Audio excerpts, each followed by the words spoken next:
ونصلي ونسلم على رسوله الكريم أما بعد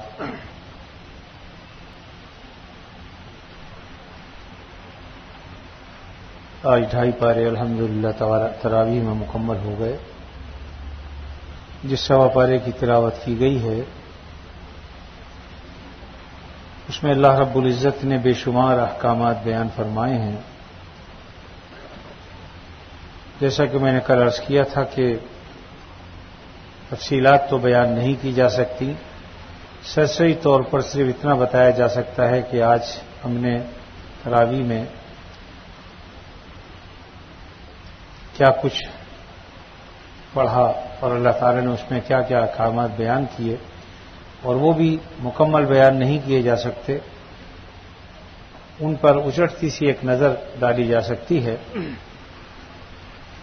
سب سے پہلے تو اللہ رب العزت نے فرمایا کہ صرف نیکی کا یہ کام نہیں ہے کہ آدمی مشرق یا مغرب کی طرف منہ کر کے نماز پڑھ لے، بلکہ نیکی کے کام اس کے علاوہ بھی ہیں. اس کو ذکر فرمایا کہ اللہ پر ایمان لانا، آخرت پر ایمان لانا، فرشتوں پر ایمان لانا، اسی طرح اللہ کی تمام کتابوں کو سچا جاننا اور تمام نبیوں پر ایمان لانا، مال کو اللہ کی محبت میں قرابت داروں پر، یتامہ پر، مساکین پر خرچ کرنا، مسافروں پر خرچ کرنا اور ضرورت مندوں کو دینا، گردنوں کو چھڑانے پر خرچ کرنا، نماز کو قائم کرنا، زکوٰۃ کو دینا، وعدے کی پابندی کرنا جب تم کسی سے وعدہ کر لو، اور صبر کرنا مصیبتوں پر، تکلیفوں پر. یہ سارے اللہ تعالیٰ نے ایک فہرست بتا دی ہے کہ یہ سارے نیکی کے کام ہیں.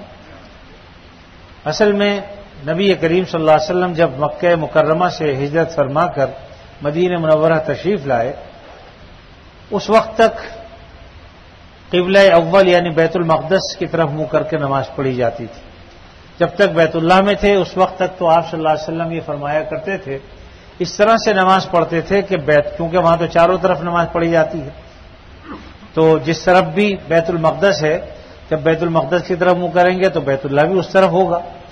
تو اس طرح سے آپ پڑھتے تھے کہ بیت اللہ بھی سامنے ہوتا تھا اور بیت المقدس کی طرف بھی منہ کر کے نماز پڑھی جاتی تھی.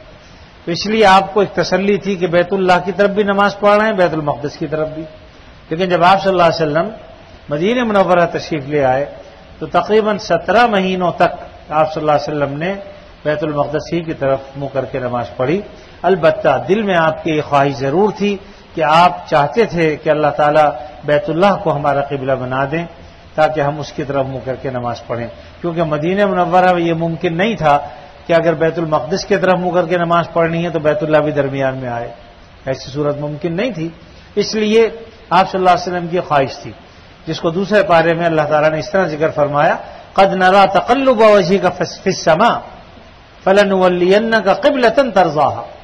اے نبی صلی اللہ علیہ وسلم، ہم دیکھتے ہیں کہ آپ اپنے چہرے کو بار بار آسمان کی طرف لے جاتے ہیں، نگاہوں کو بار بار آسمان کی طرف لے جاتے ہیں اس حکم کے انتظار میں کہ شاید اللہ کا حکم آ جائے اور میں قبلہ بیت اللہ کی طرف منہ کر کے نماز پڑھوں. فلنولینک قبلۃ ترضاها، ہم عنقریب آپ کو ایسے قبلے کی طرف موڑ دیں گے جو آپ کا پسندیدہ ہے، جس پر آپ خوش ہو جائیں گے. تو پھر فرمائے فولی وجہک شطر المسجد الحرام، لہذا آپ مسجد حرام کی طرف منہ کر کے نماز پڑھ لیجیے. حکم آ گیا. جب یہ حکم نازل ہوا صحابہ کرام میں سے بعض کو پتہ چل گیا، بعض جو دور رہتے تھے انہیں پتہ نہیں چلا. مسجد قبلتین جو مدینہ منورہ میں ہے وہاں پر جو نماز ہو رہی تھی وہاں کے لوگوں کو پتہ نہیں تھا، لہذا وہ مسجد بیت المقدس کی طرف منہ کر کے نماز پڑھ رہے تھے.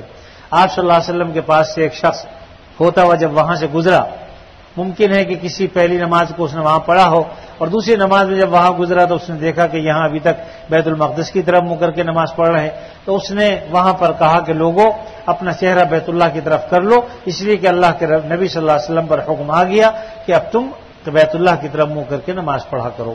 چنانچہ صحابہ کرام نے حکم کی تعمیل اس قدر جلدی کی کہ اسی نماز میں انہوں نے نماز کی حالت ہی میں بیت اللہ کی طرف منہ کر لیا. اسی لیے اس کو مسجد قبلتین کہا جاتا ہے، یعنی وہ مسجد کہ جس میں ایک ہی نماز میں مسجد بیت المقدس کی طرف بھی نماز ادا کی گئی اور اسی نماز میں بیت اللہ کی طرف بھی منہ کر لیا گیا، اس لیے اس کو مسجد قبلتین کہا جاتا ہے. جو لوگ جاتے ہیں مدینہ منورہ تو اس مسجد کی بھی زیارت کرتے ہیں، اور وہاں باقاعدہ اس کی پوری تاریخ ایک دیوار پر درج ہے کہ پہلے قبلہ کہاں تھا، اس کے بعد قبلہ کہاں پر ہو گیا۔ تو بہرحال یہاں پر اللہ تعالیٰ نے اس کے جواب میں یہ فرمایا کہ بہرحال اللہ کے نبی صلی اللہ علیہ وسلم کو ایک تو قبلے کا بتا دیا کہ آپ بیت اللہ کی طرف منہ کر کے نماز پڑھیے، مسجد حرام کی طرف، اور دوسری بات اب کافروں کو موقع مل گیا، خاص طور پر یہودیوں کو، اس لیے کہ بیت المقدس کی طرف یہودی نماز پڑھتے تھے منہ کر کے، تو انہوں نے کہا کہ اللہ رب العزت یہ کیسا دین ہے کہ کبھی بیت المقدس کی طرف منہ کا حکم دیتے ہیں اور کبھی بیت اللہ کی طرف منہ کر کے نماز کا حکم دیتے ہیں۔ تو انہیں گویا کہ اعتراض کا ایک موقع آ گیا، اللہ تعالیٰ نے اسے اعتراض کا یہ جواب دیا ہے جو جہاں سے آج تلاوت شروع کی گئی ہے، لیس البر ان تولوا وجوہکم قبل المشرق والمغرب۔ ارے بھائی نیکی صرف یہی تو نہیں ہے نا کہ تم مشرق و مغرب کی طرف منہ کرو، اصل تو یہ ہے کہ اللہ کا حکم مانو۔ اللہ تعالیٰ نے جہاں حکم دے دیا اس میں ایک آزمائش بھی تو ہے کہ بیت المقدس کی طرف منہ کر کے نماز پڑھ رہے ہیں، اب حکم آ گیا کہ نہیں بیت اللہ کی طرف منہ کرو، اب یہ دیکھا جائے گا کہ بھئی لوگ مانتے ہیں کہ نہیں مانتے۔ اب چاہے وہ یہودی تھے، بعض مسلمان ہو گئے تھے، تو دیکھنا یہ تھا کہ وہ حکم عدولی کرتے ہیں یا حکم کی فرما برداری کرتے ہیں، تو اصل میں اس میں بھی آزمائش تھی۔ دوسری بات یہ تھی کہ اللہ تعالیٰ تو ہر جگہ ہے، اللہ تعالیٰ مشرق میں بھی ہے، مغرب میں بھی ہے، شمال میں بھی ہے، جنوب میں بھی ہے۔ یہ جو ہمیں قبلے کی طرف منہ کر کے حکم دیا گیا ہے اس لیے ہے تاکہ ہمیں یکسوئی حاصل ہوئی ہو، ورنہ اللہ تعالیٰ تو اگر میں مشرق کی طرف منہ کر کے نماز پڑھوں اللہ تعالیٰ وہاں بھی ہے، لیکن ہمیں تاکہ عبادت میں یکسوئی حاصل ہو جائے اس لیے ایک جانب ہماری مرکوز کر دی کہ تم سب بیت اللہ کی طرف منہ کر کے نماز پڑھو۔ اب آپ سوچئے کہ اگر ہمیں یہ کہا جاتا کہ جدھر چاہو منہ کر کے نماز پڑھ لو، اب اسی مسجد میں ایک آدمی ادھر منہ کر کے نماز پڑھ رہا ہوتا، ایک ادھر منہ کر کے پڑھ رہا ہوتا، تو عجیب سا ایک سما ہوتا۔ تو اللہ رب العزت کا جو حکم بھی ہوتا ہے وہ حکمت پر مبنی ہوتا ہے۔ اللہ تعالیٰ نے یہ حکم دیا کہ تمہیں تاکہ اطمینان قلب حاصل رہے اور تم ایک مرکز کی طرف متوجہ ہو جاؤ۔ یہی وجہ ہے کہ جب بیت اللہ جاتے ہیں مسجد حرام میں تو وہاں چونکہ بیت اللہ اللہ کا جو گھر ہے جس پر غلاف کعبہ کالے رنگ کی چادر پردہ ڈلا ہوا ہے وہ ہے اصل میں، اس کی طرف منہ کر کے نماز پڑھنا ہے، اور اصل میں وہ تجلیات مرکز الہی ہے، اللہ تعالیٰ کی تجلیات کا مرکز ہے بیت اللہ۔ یہی وجہ ہے کہ بیت اللہ کو خالی دیکھنا بھی عبادت۔ دوران طواف تو منع کیا کہ طواف کے دوران مت دیکھو، لیکن ویسے نماز کے انتظار میں ہے، کوئی صرف بیت اللہ کو دیکھ رہا ہے اس پر ثواب ملتا ہے، 60 نیکیاں ملتی ہیں دیکھنے والے کو، تو خالی دیکھنے پر بھی نیکی۔ تو چونکہ اللہ کی مرکز اللہ کی تجلیات مرکز الہی ہے اس لیے ہم سب اس کی طرف منہ کر کے نماز پڑھتے ہیں۔ پھر اللہ رب العزت نے چونکہ وہ تو ایک چھوٹا سا حصہ ہے، کمرہ ہے، پھر جب مسجد حرام اس کے ارد گرد ہو گئی تو پوری مسجد حرام قبلہ ہو گیا، پھر اس کے بعد پورا مکہ، اس لیے کہ جیسے جیسے دور ہوتے چلے جائیں گے ہمارے لیے جہد جو ہے وہ کافی ہے۔ اگر ہم مثلا بیت اللہ میں نماز پڑھ رہے ہیں اور یہ آپ دیکھ رہے ہیں جو کھمبا لگا ہوا 4 کونے کا، اور یہ بیت اللہ ہے مثلا، اس کو آپ سمجھ لیجئے، تو ضروری ہے کہ ہم بالکل عین کعبہ کی طرف منہ کر کے نماز پڑھیں، اس میں اہتمام کرنا پڑے گا وہاں پر۔ لیکن جب یہاں ہم نماز پڑھ رہے ہیں یا بیت اللہ میں نہیں ہے بلکہ مسجد حرام سے باہر ہیں تو پوری مسجد حرام میں کسی کی طرف بھی کر لیں گے نماز ہو جائے گی۔ اور یہاں جب ہم موجود ہیں تو یہاں پر بھی رہتے ہوئے بالکل ممکن نہیں ہے کہ عین کعبہ کی طرف نماز پڑھ رہے ہوں، سمت کعبہ کافی ہے، تو سمت کعبہ کی طرف اگر ہم نے نماز پڑھ لی منہ کر کے نماز ہو گئی۔ لیکن جیسا کہ میں نے کہا کہ اللہ تعالیٰ تو ہر جگہ موجود ہیں، یہ ہمارے قلوب کو یکسوئی حاصل ہو جائے تاکہ، اس لیے اللہ تعالیٰ نے حکم دیا کہ بیت اللہ کی طرف منہ کر کے نماز پڑھو، ورنہ اللہ تعالیٰ ہر جگہ موجود ہے۔ اور اللہ نے اس کا جواب بھی دے دیا کہ صرف نیکی کا کام ایک یہی نہیں رہ گیا، اور بھی نیکی کے کام ہے وہ بھی تو کرو، اللہ پر ایمان لاؤ، آخرت پر یقین رکھو۔ یہ ساری کی ساری ایک فہرست جو میں نے شروع میں عرض کی ہے وہ سب نیکی کے کام ہیں جو کرنے کے ہیں۔ اسی طریقے سے اللہ تعالیٰ نے یہاں پر قتل کے بدلے میں قتل اس کا حکم دیا کہ اگر کوئی شخص کسی کو قتل کر دے، بشرطے کہ وہاں اسلامی حکومت ہو، نظام اسلام نافذ ہو۔ یہ ہماری بدقسمتی ہے کہ باوجود اس کے کہ ہم مسلمان ہیں اور نہ جانے کتنے ممالک ہیں جہاں مسلمانوں کی حکومت ہے، لیکن افسوس مسلمانوں کی حکومت ضرور ہے لیکن اسلام کی حکومت نہیں، وہاں پر قوانین اسلامی نہیں ہیں۔ خود ہمارے یہاں اسلامی قوانین بہت سے ایسے ہیں جو پامال کیے جا رہے ہیں اور وہ احکام اسلامی نہیں ہیں جو ہمارے یہاں نافذ ہیں۔ اللہ تعالیٰ سے دعا کرنی چاہیے کہ اللہ تعالیٰ اپنے فضل و کرم سے ہمارے ملک میں اسلامی نظام قائم فرمائے. اللہ قادر مطلق ہے، جس سے چاہیں وہ نافذ کرا دیں، لیکن میں یہ سمجھتا ہوں کہ اس میں تھوڑی سی ہماری اپنی کوتاہی بھی ہے. تو ہی نہ چاہے تو بہانے ہزار ہیں.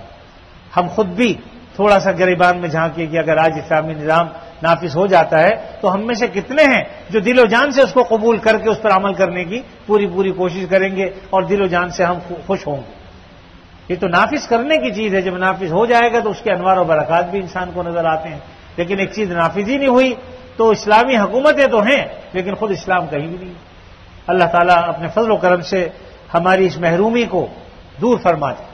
تو یہاں پر بہرحال حکم دیا کہ قصاص کا حکم دیا ہے. یا ایھا الذین آمنوا کتب علیکم القصاص فی القتل، قتل کے بدلے میں قتل ہے.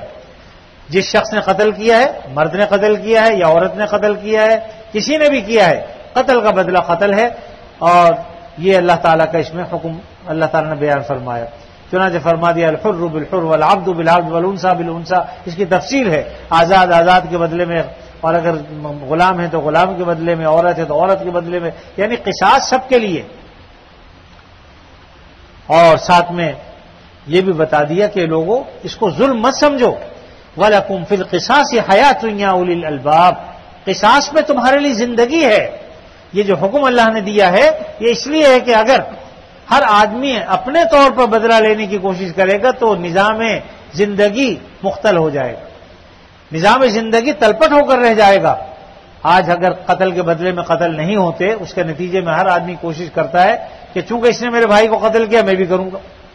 انصاف ملتا نظر نہیں آتا، نتیجتاً قانون انسان اپنے ہاتھ میں لے لیتا ہے. لیکن اگر اسے پتا ہو کہ قاتل بچ کر نہیں جا سکتا، چاہے جب بھی پکڑا جائے گا اس کو قتل کے بدلے میں قتل ہونا ہے، اگر اس بات کا یقین ہو کوئی شخص اپنے ہاتھ میں قانون کو نہیں لے گا. یہی زندگی ہے. اور ہوتا کیا ہے کہ ایک نے اس کو قتل کر دیا، اس نے اس کو قتل کر دیا، پھر اس نے دوسرے کو قتل کر دیا، اس نے ایک اور قتل کر دیا. اس طرح سینکڑوں سالوں سے دشمنیاں چلی آتی ہیں، وہ ختم نہیں ہوتی، اور ایک انسان کے بدلے میں ایک قبیلے کے کئی سو آدمی مار دیے جاتے ہیں ایک دوسرے کی طرف سے. جن قبیلوں کی دشمنیاں مشہور ہیں، قبائلی نظام ہے باقاعدہ، وہاں تو باقاعدہ اگر قاتل جو ہے وہ کوئی ہوتا ہے تو مقتول کی جو بیوہ ہے وہ بھی اپنے بچے کو یہ پڑھاتی ہے، سکھاتی ہے کہ یہ تیرے باپ کا قاتل ہے، اگر تو مرد کا بچہ ہے اس سے بدلہ لینا. وہ مر جاتا ہے تو دوسرا اور تیسرا اور پھر چوتھا، یعنی باقاعدہ یہ نظام ہے جو چلتا ہے. اور اس طریقے سے وہ ان کے خاندانوں میں اور قبائلوں میں ایسی دشمنیاں پیدا ہو جاتی ہیں کہ جس سے ایک دوسرے کے سامنے آتے ہوئے وہ ڈرتے ہیں، اور اس لیے ہمیشہ ہتھیار بند رہتے ہیں. ہر ایک کے پاس ہتھیار ہوتے ہیں کہ اگر ہمیں موقع ملے گا ہم نہیں چھوڑیں گے، اسے موقع ملے گا وہ نہیں چھوڑیں گے. تو یہ اس لیے ہے کہ ہم نے اپنے ہاتھ میں نظام کو لے رکھا ہے. لیکن اگر حکومتیں خود انصاف فراہم کریں اور قتل کے بدلے قتل ہو، لوگوں کو پتہ ہو، تو یقیناً پھر ایسی صورت میں کبھی کوئی شخص قانون کو ہاتھ میں نہیں لے گا. اور اسی کے بارے میں فرمایا کہ وَلَكُمْ فِي الْقِصَاصِ حَيَاةٌ يَا أُولِي الْأَلْبَابِ. ایک آدمی ہی قتل کے بدلے میں قتل ہوگا نا، سینکڑوں نہیں ہوں گے. اور آگے اللہ تعالیٰ نے وراثت کے قانون کو ذکر فرمایا، وصیت کا. دیکھیے تفصیل کے ساتھ تو انشاءاللہ چوتھے پارے میں آئے گا. وہاں پر اللہ تعالیٰ نے ورثاء کے حقوق کو بیان کر دیا ہے کہ کون کتنے حصے میں شریک ہے. یقیناً جب کسی کو پیش آئے یعنی موت واقع ہو جائے کسی کی تو فوری طور پر رجوع کرنا چاہیے کہ بھئی اس کے اتنے ورثاء ہیں اور اس کا اتنا حصہ ہے. ہم لوگ جب سے اس فرائض و واجبات کو ہم نے چھوڑ دیے ہیں تو رسومات بدعات میں مبتلا ہو گئے. جب سے تو اب رسومات و بدعات میں تو ساری زندگی گزر جاتی ہے، لیکن فرائض اور واجبات کی ادائیگی کا ہمیں احساس ہی نہیں ہوتا. مرنے کے بعد، تجہیز و تکفین کے بعد سب سے پہلا جو حکم متوجہ ہوتا ہے وہ یہ کہ وراثت تقسیم کی جائے. آج آپ دیکھیے وراثت تقسیم ہی نہیں ہوتی. باپ کا انتقال ہو گیا، اولاد کی میں اور بیوہ میں یہ وراثت تقسیم ہی نہیں ہوتی. یہاں تک کہ پھر ان میں سے کوئی مر جاتا ہے اس کی بھی اولاد ہوتی ہے پھر، یعنی پیچیدہ در پیچیدہ نظام ہوتا چلا جاتا ہے اور وراثت تقسیم نہیں ہوتی. لیکن سارے الٹے سیدھے کام خوب ہو رہے ہوتے ہیں. تیجا بھی ہو رہا ہے، 40واں بھی ہو رہا ہے، برسی بھی بنائی جا رہی ہے، اور اس میں خوب دبا کے جناب حلوے مانڈے اور خوب جو ہے وہ زردہ پلاؤ، بریانیاں، مدنجن، یہ سب چل رہا ہے خوب. اس کے بعد کہتے ہیں جی وہ 40 میں پہ 1.5 لاکھ خرچ ہو گیا، اس میں 5 لاکھ خرچ ہو گیا، اور وہ سارا کوشش کرتے ہیں کہ وہ سواری جو مر گیا بیچارہ اس کے مال سے ہم سب کچھ کریں گے. یہ جائز نہیں ہے. اس لیے میں نے بتا دیا کہ یہ سب سے پہلا حکم مرنے کے بعد یہ ہے کہ اس کا قرضہ ادا کیا جائے تجہیز و تکفین کے بعد. اگر کوئی شخص اس کا بیٹا ہے وہ تجہیز و تکفین کے مصارف اپنی طرف لے لیتا ہے، کوئی حرج کی بات نہیں، بہت اچھی بات ہے. حدیث میں آتا ہے جو شخص کسی مردے کو میت کو کفن پہنائے گا اللہ تعالیٰ اس کو جنت کا لباس عطا فرمائیں گے.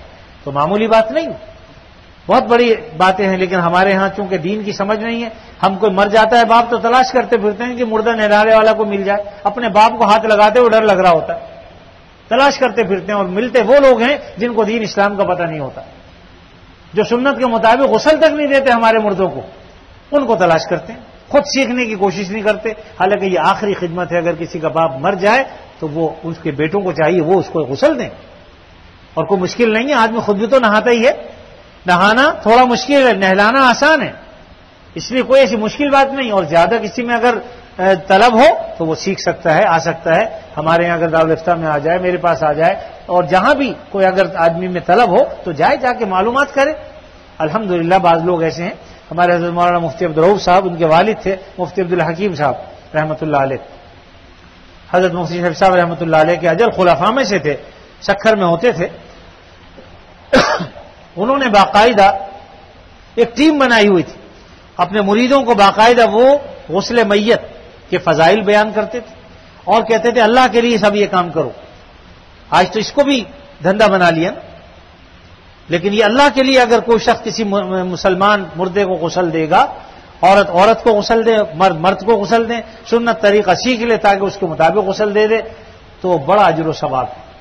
جنت واجب ہو جاتی ہے ایسے شخص پر، یعنی ایسا اجر و ثواب. لیکن یہ کہ ہم اپنے باپ اور اپنے بھائی ان کو دوسروں کے حوالے کر دیتے ہیں، انہیں سنت طریقہ آتا ہی نہیں ہے. ایک بہت ہی معمولی سا کپڑا اس کے جسم پر ڈالتے ہیں، یہاں تک کہ جب پانی ڈالا جاتا ہے تو پورا مردہ ننگا نظر آتا ہے، اور یہ ناجائز اور حرام ہے. جس طریقے سے زندگی میں جو حصہ دیکھنا جائز نہیں ہے، مرنے کے بعد بھی وہ حصہ دیکھنا جائز نہیں، وہ حرام ہی رہتا ہے. اس لیے اس کا طریقہ سیکھنا چاہیے کہ کس طریقے سے کریں. اور گھر کی کوئی چادر استعمال نہیں کرتے لوگ، حالانکہ گھر میں موٹی چادر لے کر یا اس کو ڈبل ٹبل کر کے وہ اس حصے میں ڈالنا چاہیے تاکہ پانی جب ڈالا جائے تو جسم کا حصہ نظر نہ آئے.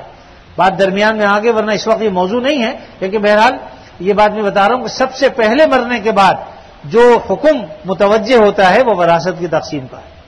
تو ہم سارے کام کرتے ہیں، زندگی بھر برسیاں منا رہے ہوتے ہیں، 50 سال گزر جاتے ہیں کہ وراثت تقسیم نہیں ہوتی. اگر کوئی کہہ دے بھائی مکان ہے اس کو بیچ دو، بیچ کر وراثت تقسیم کر دو، لو جی، اس سے بڑا کوئی دشمنی نہیں ہے. کبھی باپ کو مرے ہوئے 40 دن نہیں ہوئے اور کفن اس کا میلہ نہیں ہوا اور یہ تقسیم کی بات کر رہے ہیں وراثت کی. اگر کوئی اولاد کہہ دے پھر تو بس پتہ نہیں بیچارے کو ساتھ اس کو تو ظالم دشمن سمجھنے لگتے. یاد رکھیے صرف دین کی ناسمجھی کی بات ہے، ورنہ بعد میں جو آپس میں باہم دست و گریبان لوگ ہوتے ہیں ایک دوسرے کو مارنے مرنے کے لیے تیار ہو جاتے ہیں، شروع میں دل نرم ہوتے ہیں، شریعت کے مطابق تقسیم آسان ہوتی ہے. کم از کم اگر آپ کسی کے پاس چلے جائیں گے وہ آپ کو بہتر مشورہ دے دے گا، اس کے مشورے پر ہی عمل کر لیجئے تو انشاءاللہ اس میں خیر اور بہتری ہوگی. تو بہرحال یہاں پر یہ بتایا گیا تو وارثوں کے تو چونکہ حصے متعین ہیں. یہ آیت جب نازل ہوئی، یعنی جب چوتھے پارے کی جب آیت نازل ہوئی تو پھر یہ آیت منسوخ ہو گئی وارثوں کے حق میں، اس لیے کہ حدیث میں آتا ہے آپ صلی اللہ علیہ وسلم فرمایا کہ اب وارثوں کے لیے کوئی وصیت نہیں. کیوں وصیت نہیں؟ کہ اللہ تعالیٰ نے خود بیان کر دی، بیٹے کو کتنا ملے گا، بیٹی کو کتنا ملے گا، ماں کو کتنا ملے گا، اور نہ ہونے کی صورت میں کس کو کتنا ملے گا. یہ ساری تفصیلات خود بیان کر دی ہیں اللہ رب العزت نے. کسی مفتی کسی عالم کا آدمی محتاج نہیں ہے، ہاں ان سے سیکھنے سمجھنے کے لیے ہے، لیکن وہ بھی وہی احکام بیان کریں گے جو قرآن مجید میں اللہ تعالیٰ نے بیان کر دی ہیں. حصے متعین کر دیے کس کو کتنا حصہ ملے گا. اور یہ آیت اب کس کے حق میں رہ گئی ہے کہ اگر کسی انسان نے قرض لیا ہوا ہے یا کسی کو قرض دیا ہوا ہے یا اس کے ذمے نمازیں ہیں، اس کے ذمے روزے ہیں، اس کے ذمے حج فرض تھا، اب یقیناً زندگی میں وہ یہ کام پورے نہیں کر سکا، تو حدیث میں آتا آپ نے فرمایا کسی کے لیے 3 دن سے زیادہ 3 راتیں نہیں گزرنی چاہیے کہ اس کی وصیت اس کی جیب میں ہونی چاہیے. یعنی آدمی وصیت لکھ کر رکھے کہ بھی میرے ذمے اتنی نمازیں باقی ہیں، میں نے فلاں کا اتنا لیا ہوا ہے قرض، تو اس کو قرضے کو ادا کرنا ہے، تاکہ انسان اگر مر جائے تو اس کے مال سے سب سے پہلے قرضہ ادا کیا جائے، اس کی طرف سے نمازیں ادا کی جائیں اور یا اس کی جو ہے فدیہ اس کا دیا جائے، یا اگر روزے رہ گئے تو روزے کا فدیہ دیا جائے، اگر حج فرض ہو گیا تھا اس کے بعد اتنا مال تھا تو اس کے مال سے حج کرایا جائے، یہ سارے احکامات ہیں شریعت کے. لیکن مجھے بتائیے کتنے لوگ ہیں اس کی فکر کرتے ہیں ہم میں سے؟ یہ صرف اس لیے ہے کہ قرآن مجید کو ہم نے صرف چوما چاٹی کی کتاب بنا لیا ہے کہ چومتے ہیں، چاٹتے ہیں، ادب بہت کرتے ہیں، سر پہ رکھ لیتے ہیں، لیکن اس کے احکامات پر عمل ہم نہیں کرتے. قرآن مجید میں آج ہی بلکہ ایک آیت جو ہے وہ پڑھی میں نے، ابھی آگے بیان بھی اس کا آ رہا تھا لیکن میں یہی بتا دیتا ہوں. هل ينظرون الا ان ياتيهم الله في ظلل من الغمام، کیا لوگ انتظار کر رہے ہیں اس بات کے کہ اللہ تعالیٰ بادلوں پر سوار ہو کر آئیں ان کے سامنے اور پھر حکم بیان کریں کہ ایسا کرو تب کرو گے؟ یعنی کیا چاہتے ہو؟ اللہ نے احکام بیان کر دیے اپنے نبی کے ذریعے سے، قرآن مجید نازل کر دیا، کتاب دے دی ہمیں، تو هل ينظرون الا ان ياتيهم الله، کیا اب نہیں انتظار کر رہے مگر اس بات کے کہ اللہ تعالیٰ خود آ کے ہم سے کہیں تو ہم کریں گے. والملائکہ، یا پھر فرشتے آئیں کہنے کے لیے. وقضی الامر، فرمایا کہ اگر ایسی صورت ہو گئی تو سمجھ لو کام نمٹ جائے گا، یعنی پھر اس کے بعد ختم، پھر کوئی اور صورت باقی نہیں رہے گی. فرشتے آگے اگر خود کہیں گے اول تو ہم اس کا تحمل ہی نہیں کر سکتے. وقضی الامر یعنی فیصلہ کر دیا جائے گا پھر. وإلی اللہ ترجع الامور، اور سارے امور اللہ ہی کی طرف لوٹ کر جاتے ہیں. تو میرے عزیزو اس قرآن مجید کو پڑھو، سمجھو، سمجھ کر عمل کرنے کی کوشش کرو. اللہ تعالیٰ نے ہمارے لیے بے حد آسانیاں پیدا فرما دی ہیں. اس میں اردو ترجمہ بھی ہے، انگریزی میں بھی ہے، اور سندھی زبان میں بھی ہے، دیگر زبانوں میں بھی قرآن مجید کے تراجم موجود ہیں. تو جو مستند ترین ترجمے ہیں ان کو آپ مطالعہ کیجئے. آج کل حال ہی میں مولانا تقی عثمانی صاحب دامت برکاتہم العالیہ نے آسان ترجمہ کے نام سے قرآن مجید کا آسان ترجمہ مختصر تشریح کے ساتھ جو ہے وہ کیا ہے، جو نیٹ پر بھی موجود ہے، ڈاؤن لوڈ کیا جا سکتا ہے، ویسے بھی موجود ہے. تو اگر کوئی پڑھنے والا ہو تو اس کے لیے سارے راستے کھلے ہوئے ہیں، مختصر تشریح کے ساتھ بھی موجود ہے، ضرور اس کو پڑھنا چاہیے. بہرحال اب یہ حکم وصیت کا اس صورت میں ہے کہ جب انسان کے ذمے کچھ حقوق واجبہ ہوں جو ادا کرنے ہوں تو اسے چاہیے کہ وہ وصیت لکھ کر رکھے. 3 راتیں ایسی نہیں گزرنی چاہیے کہ جو وصیت اس کی جیب میں موجود نہ ہو. اس کی طرف توجہ کرنی چاہیے ہمیں. اسی طریقے سے آگے اللہ تعالیٰ نے پھر روزوں کے احکامات کو بیان کیا ہے، اور پہلے زمانے میں جو روزے ہوتے تھے اور اب اللہ نے ہمیں جو روزے عطا فرمائے ہیں اس کو قرآن مجید کے نزول کا ذکر فرمایا کہ شہر رمضان الذی انزل فیہ القرآن، ہم نے قرآن مجید کو شہر رمضان میں نازل فرمایا. اور اسی طریقے سے اس کے دن کا میں روزے رکھنے کا حکم، اور رات کو اللہ نے ہمارے لیے حلال کر دیا، کھانے پینے ہر اعتبار سے اللہ نے اس کو ہمارے لیے حلال کیا، اس کو ذکر فرمایا. اسی طریقے سے چاند کا ذکر آگے فرمایا یسألونک عن الأہلہ، کہ چاند جو بڑھتا گھٹتا ہے کیوں ہے؟ اس سے ہمیں اپنی عبادات کا پتہ چلتا ہے، مہینوں کا پتہ چلتا ہے کہ آج مہینے کی کون سی تاریخ ہے. اب جو ہے وہ حج کا مہینہ آ گیا، حج کس دن کس تاریخ کو ہوگا، اور رمضان کی پہلی تاریخ کو، کیونکہ اس سے عبادات جو ہے وہ منسلک ہیں، اس لیے اس کا نظام اللہ تعالیٰ نے پورا مرتب فرمایا ہے، اس کو یہاں پر ذکر فرما دیا. ایسے ہی پھر جہاد کا ذکر اللہ نے فرمایا وقتلوہم حیث ثقفتموہم، اس زمانے میں یہ حکم نازل فرمایا کہ ان کافروں کو جہاں پاؤ وہاں مارو. یعنی جب مسلمانوں کو وہ تنگ کرتے تھے اور ان کا جینا محال کر دیا تھا تو اللہ تعالیٰ نے قرآن مجید میں یہ حکم نازل فرمایا. بہرحال تفصیلات ہے اس سلسلے میں، تو جہاد کے احکامات کو بھی اللہ تعالیٰ نے بیان فرمایا. ایسے ہی اللہ نے حج اور عمرے کے سلسلے کی تفصیلات کو بیان فرمایا. الحج اشہر معلومات میں حج کے مہینوں کا ذکر فرمایا کہ کون کون سے مہینے ہیں، اور اسی طریقے سے اگر اس میں حج فرض ہو جائے تو ہمیں کیا کرنا چاہیے. یہ ساری چیزیں اس میں احکام موجود ہیں. اسی طریقے سے اللہ تعالیٰ نے جوئے کو، سٹے کو، ان تمام چیزوں کو حرام قرار دیا. شراب کو حرام قرار دیا، جوئے کو حرام قرار دیا، اور فرمایا کہ قل فیہما اسم کبیر، ان دونوں میں یعنی خمر اور میسر، خمر کہتے ہیں شراب اور میسر کہتے ہیں جوئے کو. شراب پینا، جوا کھیلنا، یہ دونوں ناجائز اور حرام کام ہے.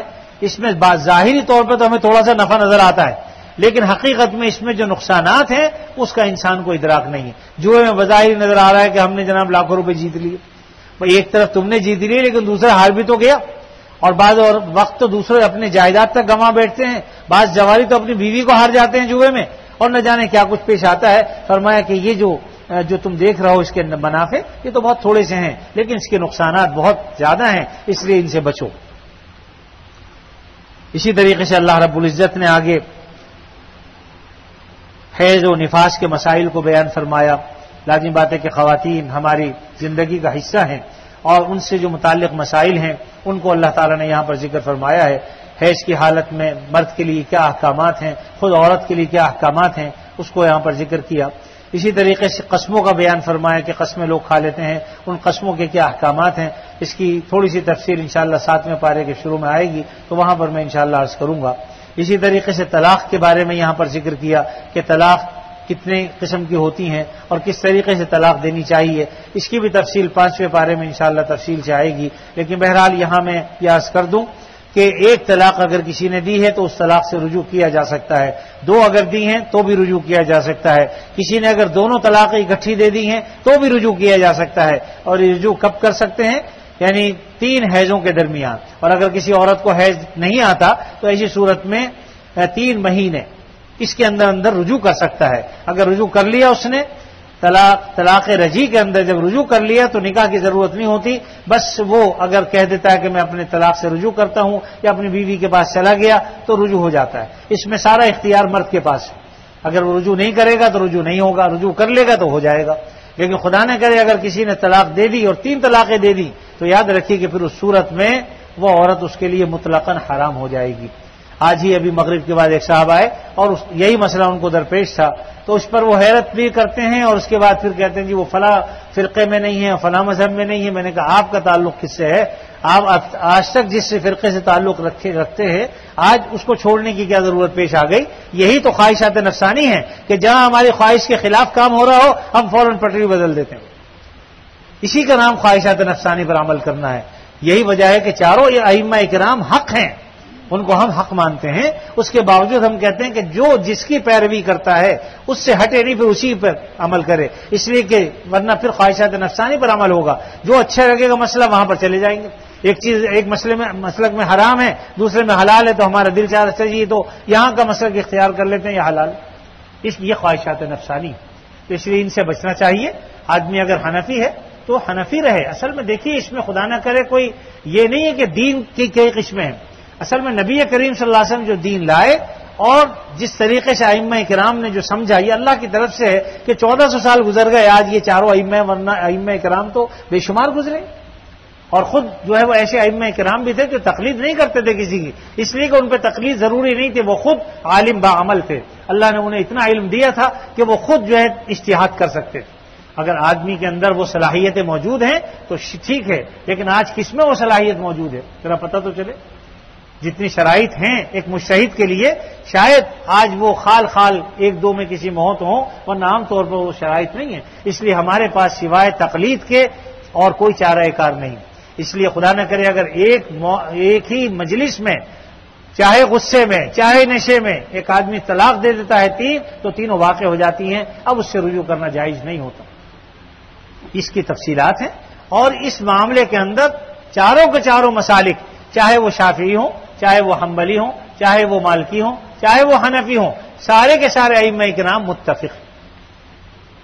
اس لیے اس سے ان مسائل کو متنازع نہیں بنانا چاہیے.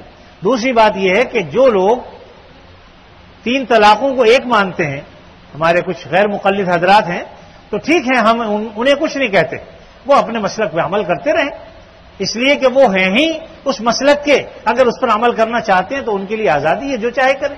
لیکن آپ جب اس مسلک پر چل نہیں رہے تو اس کے بعد اس موقع پر اپنے مسلک کو تبدیل کرنے کی کیا ضرورت ہے؟ اور جب آپ کریں گے تو یہ خواہشات نفسانی کی اتباع ہے، چونکہ ہوائے نفس ہے، ہم اپنے نفس کی پیروی کر رہے ہیں. اس میں ہمارے نفس پر زد پڑتی ہے، اس لیے اپنے مسلک کو چھوڑ کر دوسرا مسلک اختیار کرتے ہیں. یہ جائز نہیں، اس سے بچنا چاہیے. اس کی تفصیلات ہیں، اس وقت جیسے کہ میں نے عرض کیا کہ تفصیلات میں نہیں جایا جا سکتا، صرف میں مختصر ساز میں نے کر دیا ہے.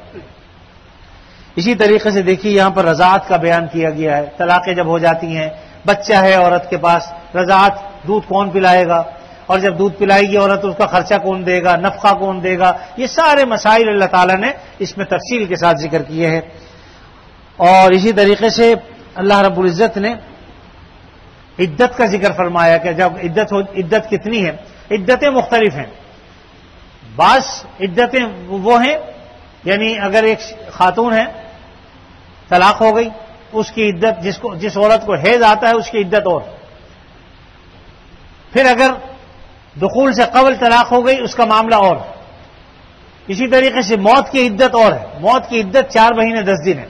بعض لوگ ہر عدت کو عدت شمار کرتے ہیں اور سمجھتے ہیں سب کے 4 مہینے 10 دن، تو ایسا نہیں ہے. 4 مہینے 10 دن صرف موت کی عدت. کسی کے شوہر کا انتقال ہو جاتا ہے تو 4 مہینے 10 دن اس کی عدت ہے. اور اسی طریقے سے اگر کوئی ایسی عورت ہے جسے حیض نہیں آتا اس کے لیے پھر 90 دن. تو بہرحال اس میں بھی تفصیلات ہیں. جب کبھی ضرورت پیش آیا کرے تو مسائل رجوع کرنے چاہیے تاکہ ہمیں مسائل کا ادراک ہو. یہ صرف میں اس لیے عرض کر رہا ہوں کہ قرآن مجید میں یہ ساری چیزیں موجود ہیں ہماری زندگی گزارنے کی جس سے ہم غافل ہیں. اسی طریقے سے اللہ تعالیٰ نے یہاں پر ایک مسئلہ، ایک بنی اسرائیل کا واقعہ بیان فرمایا ہے. میں مختصر سے عرض کر کے بات ختم کرتا ہوں کہ تقریباً بنی اسرائیل کے لوگ ایک جگہ رہتے تھے اور وہاں پر ایک بیماری آ گئی. ایسی بیماری تھی جس سے لوگ ہلاک ہو رہے تھے. تو وہ ڈر موت کے خوف سے وہ لوگ بھاگے اور اللہ نے ان کی تعداد یہاں لکھی ہے وہم الوف حذر الموت. اور الوف کا لفظ جو ہے وہ 10,000 سے اوپر کے لیے آتا ہے، یعنی ان کی جو تعداد تھی تقریباً 10,000 سے اوپر تھی. حذر الموت، موت سے بچنے کے لیے بھاگے وہاں سے، اپنے شہر سے نکلے. اور نکلنے کے بعد 2 پہاڑ تھے، ان دونوں پہاڑوں کے درمیان یعنی ایک وادی تھی، اس وادی میں انہوں نے قیام کیا. اب چونکہ یہ موت سے ڈر کر بھاگے تھے، اللہ تعالیٰ دنیا کو دکھانا چاہتے تھے کہ موت و زندگی تو اللہ کے ہاتھ میں ہے. تو موت سے ڈر کر بعض لوگ جو ہے وہ لڑائی سے ڈرتے ہیں کہ مر نہ جائیں. مجاہدین یعنی اصل تو یہ صحابہ کرام کو سنایا گیا کہ تم جو ہے جہاد کرنے سے مت ڈرو. جس کی موت آنی ہے وہی مرے گا، نہیں آئی تو ساری زندگی لڑائی کرتے ہوئے گزر جائے گی، لیکن زندگی جہاد اگر شہادت نہیں لکھی تو نہیں آتی. حضرت خالد بن ولید رضی اللہ تعالیٰ عنہ ساری زندگی جہاد کرتے رہے، یعنی جب زمانہ کفر میں تھے تب بھی لڑائیوں میں حصہ لیتے تھے اور بڑے لیڈر تھے بڑے اپنے. اور جب مسلمان ہو گئے اس وقت بھی پھر اللہ رب العزت نے آپ صلی اللہ علیہ وسلم کے ذریعے سے ان کو سیف اللہ کا لقب دلایا، اللہ کی تلوار. اس لیے کبھی وہ تلوار میان میں نہیں گئی، پھر باہر ہی رہی اور ہمیشہ جہاد و قتال کرتے رہے. لیکن جب انتقال ہوا تو بستر پر انتقال ہوا. اس وقت حضرت خالد بن ولید نے کہا کہ ان بزدلوں کو میری طرف سے یہ پیغام دے دو جو لڑائی میں جانے سے ڈرتے ہیں اور یہ سمجھتے ہیں کہ اگر ہم گئے تو ہماری بیویاں جو ہیں بیوہ ہو جائیں گی، بچے یتیم ہو جائیں گے یا ہم مر جائیں گے. تو انہیں بتا دو کہ میں نے ساری زندگی جہاد کرتے ہوئے گزاری، لڑتے ہوئے گزاری، لیکن آج مر رہا ہوں اپنے بستر پر. تو موت اللہ کے اختیار میں ہے. اس بات کو بتانے کے لیے اللہ تعالیٰ نے یہ واقعہ بیان فرمایا اور صحابہ کرام کو یہ اس بات کی ترغیب دی کہ تمہیں جب کبھی جہاد تم پر فرض ہو جائے تو پیچھے مت ہٹو بلکہ آگے بڑھو، اس لیے کہ یہ موت زندگی اللہ کے اختیار میں. تو وہم الوف حذر الموت. جب وہاں پر آ کر وہ جمع ہو گئے اللہ نے ایک فرشتہ بھیجے، 2 فرشتے بھیجے، ایک اس پہاڑی پر ایک اس پہاڑی پر. انہوں نے آ کر ایک چیخ ماری، فقال لهم اللہ موتوا. انہوں نے کہا مر جاؤ. سب مر گئے، سارے کے سارے مر گئے. اب لازم بات ہے کہ جب قرب و جوار کے لوگوں کو پتہ چلا کہ 10,000 اموات ہو گئی ہیں، ان 10,000 امواتوں کو کون جمع کرے، کون تجہیز و تکفین کرے. لہذا انہوں نے یہ کیا کہ ان دونوں پہاڑوں کے درمیان ایک جو ہے وہ 4 دیواری سی کر دی تاکہ بس، اور ان کو وہی ان کی قبر بن گئی. یہاں تک کہ وہ گل سڑ گئے، ہڈیاں رہ گئیں، گل گئے. ایک عرصہ گزرنے کے بعد وہاں سے اللہ کے ایک نبی حضرت حزقیل علیہ السلام کا گزر ہوا. انہوں نے جب دیکھا کہ یہاں پر ہڈیاں ہیں مردوں کی، انسانوں، لگتا ہے ایسا ہے کہ یہاں پر بہت بڑی اجتماعی موت واقع ہوئی ہے، تو انہوں نے کہا یا اللہ یہ کیا ماجرا ہے. تو اللہ تعالیٰ نے پورا واقعہ ان کو بیان کیا کہ یہ موت سے ڈر کر جو ہے وہ بھاگے تھے، اس لیے ہم نے انہیں موت دے دی. ہم نے کئی واقعات ایسے پڑھے، کراچی کے حالات جب خراب ہوئے بہت سے لوگ یہاں سے اسلام آباد بھاگے اور جب وہاں چلے گئے وہاں جا کے موت آ گئی. تو موت سے مفر نہیں ہے، کہیں نہ کہیں تو موت آئے گی. تو بہرحال جہاں حالات خراب ہوں بے شک آپ وہاں مت جائیے. اور تعاون کی بیماری ہے، دوسری بیماریاں ہیں جو لگتی ہیں، تو وہاں کا حکم بھی یہ ہے کہ وہاں سے نکل کر دوسری جگہ نہ جاؤ اور دوسری جگہ والے وہاں نہ آئیں، تاکہ یہ جو چیزیں ہیں ادھر سے ادھر منتقل نہ ہو. اور اس میں ایک حکمت یہ بھی ہے کہ جن کے پاس مال ہے، دولت ہے، وہ تو چلے جائیں گے، بیچارے ایسے لوگ رہ جائیں گے کہ جو اپنا علاج تک بھی نہیں کرا سکتے. اس لیے شریعت نے حکم دیا کہ سب وہیں رہو، کوئی بھی وہاں سے نہ نکلے. اور دوسرے لوگوں کو کہہ دیا کہ تم وہاں مت آؤ. چنانچہ حضرت عمر فاروق رضی اللہ تعالیٰ عنہ کے زمانے میں جب شام میں تعاون پھیلا اور حضرت عمر فاروق تشریف لانا چاہتے تھے جب وہاں آپ کو پتہ چلا کہ تعاون ایسا پھیلا ہے کہ سینکڑوں صحابہ کرام اس تعاون کے مرض میں جو ہے وہ شہادت انہوں نے حاصل کی، کیونکہ تعاون پہلے زمانے میں عذاب الہی تھا، پھر اللہ نے اس امت کے لیے اس کو شہادت کا ذریعہ بنا دیا۔ اب تعاون کی بیماری جو ہے وہ امت مسلمہ کے لیے عذاب نہیں۔ تو صحابہ کرام میں بے شمار صحابہ کرام، حضرت معاذ بن جبل، حضرت ابو عبیدہ اور دیگر صحابہ کرام بڑے بڑے، وہ اس تعاون کی بیماری میں، یعنی ایسا ہوتا تھا کہ ایک شخص کو دفنا کے آئے، گھر پہنچے دوسرا بیماری میں مبتلا ہو گیا، اور آنن فانن ان کو گلٹی نکلتی تھی ایک، اور کچھ ہی وقت کے اندر وہ مر جاتے تھے، پھر ان کو دفنانے جانا پڑتا تھا۔ اس طریقے سے جو ہے وہ لوگوں میں وہ بیماری پھیلی۔ حضرت عمر فاروق نے یہ حکم بھی دیا کہ بھئی کسی ایسی جگہ پر چلے جاؤ جہاں پر جو آب و ہوا جہاں کی اچھی ہو، وہاں پر چلے جاؤ تاکہ یہاں جو بیماری پھیلی ہوئی ہے اس سے بچت ہو جائے، لیکن موت کے ڈر سے نہیں بھاگو۔ کسی اور ضرورت کے تحت اگر جانا چاہو تو حرج نہیں ہے جانے میں، لیکن صرف اس نیت سے جانا کہ میں بچ جاؤں، مروں گا نہیں اگر چلا جاؤں گا، یہ صحیح نہیں، اس سے بچنا چاہیے۔ تو حضرت اسحاق علیہ السلام نے اللہ سے دعا کی کہ اللہ میں چاہتا ہوں کہ آپ مردوں کو کیسے زندہ کریں گے، میں چاہتا ہوں کہ میرے سامنے آپ اس طرح کریں۔ آپ نے فرمایا کہ اچھی بات ہے، تو اللہ نے فرمایا کہ تم یہ دعا کرو۔ پھر اللہ تعالیٰ نے ان کو وہ دعا سکھلائی کہ یہاں پر ان کو خطاب کرو کہ جتنے بھی روح یہاں پر جسم ہیں وہ سب کے سب جو ہے ان پر گوشت پوش آ جائے، وہ جمع ہو جائیں، پھر گوشت پوش چڑھ جائے، ان کے پٹھے درست ہو جائیں، پھر حکم دیا روحوں کو کہ جن کی روحیں ہیں وہ اپنے اپنے جسموں میں واپس چلی جائیں۔ جب روحیں آ گئیں سب کے سب اٹھ کے کھڑے ہو گئے، 10,000 افراد اٹھ کے کھڑے ہو گئے۔ تو اللہ رب العزت نے اس واقعے کو یہاں پر ذکر فرمایا تاکہ لوگوں کے لیے یہ اس پر یقین آ جائے کہ مرنے کے بعد دوبارہ زندہ کرنا یہ اللہ ہی کا کام ہے۔ اس کو یہاں پر فرمایا کہ وَهُمْ أُلُوفٌ حَذَرَ الْمَوْتِ فَقَالَ لَهُمُ اللَّهُ مُوتُوا ثُمَّ أَحْيَاهُمْ، پھر اللہ نے ان کو زندہ کر دیا۔ ثم کا جو لفظ آتا ہے عربی زبان میں یہ تراخی کے لیے آتا ہے۔ تراخی کا مطلب ہوتا ہے کچھ عرصے کے بعد، کتنا عرصہ ہے وہ اللہ تعالیٰ جانتے ہیں۔ ثُمَّ أَحْيَاهُمْ ان اللہ لذو فضل علی الناس، اللہ تعالیٰ بڑے فضل کرنے والے ہیں لوگوں پر، ولکن اکثر الناس لا یشکرون، لیکن لوگوں میں اکثر شکر نہیں کرتے۔ میرے عزیزو، اللہ تعالیٰ ہمیں اپنے شکر گزار بندوں میں شمار فرمائے۔ ہمیں چاہیے کہ اللہ کے ہر نعمت پر اس کا شکر ادا کرتے رہیں تاکہ اللہ تعالیٰ نعمتوں میں اضافہ فرماتا رہے۔ وآخر دعوانا ان الحمد للہ رب العالمین۔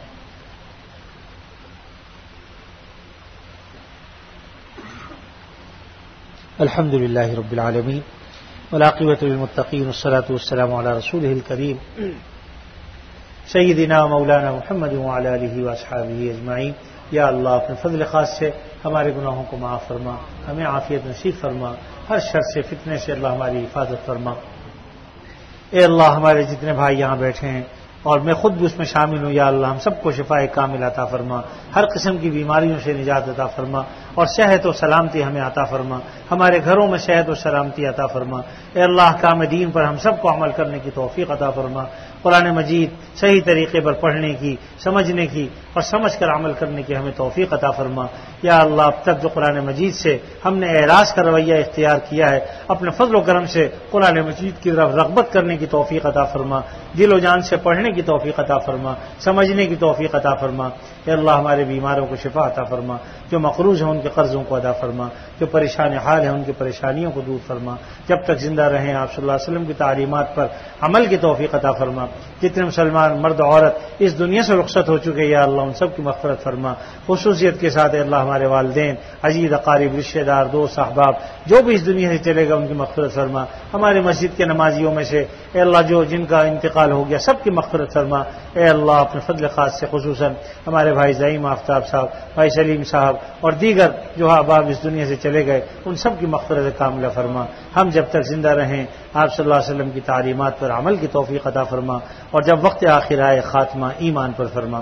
وصلی اللہ تعالی علی خیر خلقہ محمد وعلی آلہ واصحابہ اجمعین، آمین برحمتک یا ارحم الراحمین۔